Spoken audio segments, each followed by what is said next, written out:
We have a reunion here. I think we need to read We some have poetry. a reunion here. Yes, we do. Going all the way back to 1978. You haven't seen Rev since 1978. Well, I've seen him on Morning Joe. Right, but I mean in person. Oh, that was a commercial here. Okay. Okay, yeah. But no, I was a 10-year-old attending a school called Uhuru Sasa Shule, independent black school in Brooklyn, New York, marching over the Brooklyn Bridge to protest the killing of Arthur Miller, a black man. Yeah. That was in my tracksuit days when I was about 300 pounds. He wouldn't say that. All right. Let me explain our guest. You weren't wearing that suit in 78, No. as Jonathan said. All right. At the inauguration of President Joe Biden 3 years ago, Amanda Gorman became the youngest inaugural poet ever in the United States at just 22 years old. She recited her poem entitled The Hill We Climb. If we're to live up to our own time, then victory won't lie in the blade, but in all the bridges we've made. That is the promised glade, the hill we climb, if only we dare it, because being American is more than a pride we inherit. It's the past we step into and how we repair it. We've seen a force that would shatter our nation rather than share it, would destroy our country if it meant delaying democracy. And this effort very nearly succeeded. But while democracy can be periodically delayed, it can never be permanently defeated. Now, Gorman is being featured with 139 other poets in the new book entitled This is the Honey, an anthology of contemporary black poets.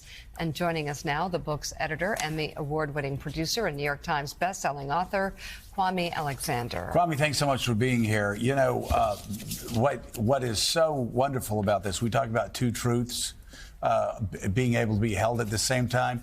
You talk about black poetry as a way to resist and also a way to uplift, to say we are still here. We are, and you say in the introduction, Langston said it best, folks, I'm telling you, birthing is hard and dying is mean, so get yourself a little loving in between. And I feel like that's what we need right now. Mika was earlier talking about connection.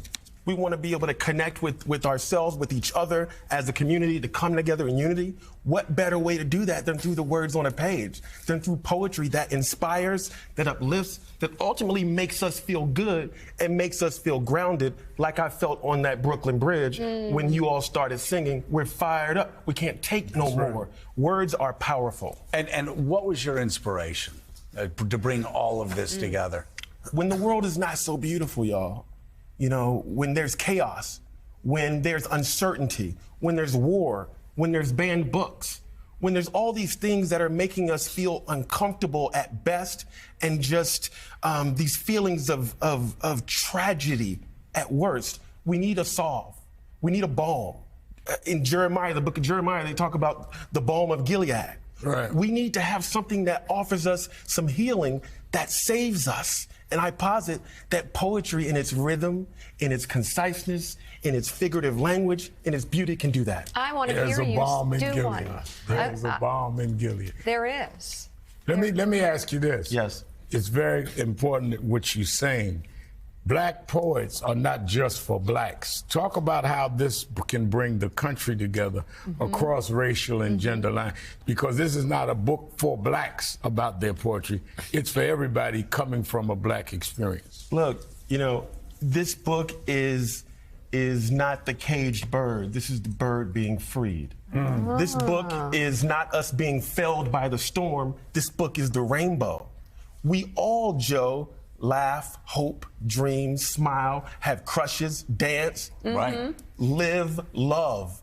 Everybody does that. Poetry can help us be able to imagine and reimagine what our humanity is, and ultimately help us all become better human beings. Mike. Kwame, could you do us a favor? Yes. Yeah. Turn to page 17 of this book. I stumbled across this. I think it's an epic poem.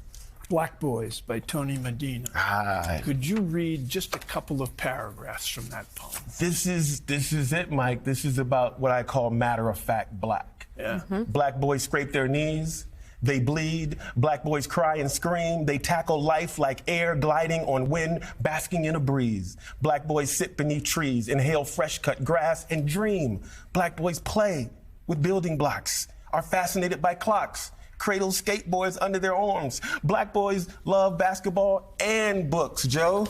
Mm-hmm. Yeah. We got to embrace the full humanity so we can begin to appreciate each other beyond the color lines. The shared experience, which is why, Rev, what you were saying, this is not a book for blacks. This is a book for all of us.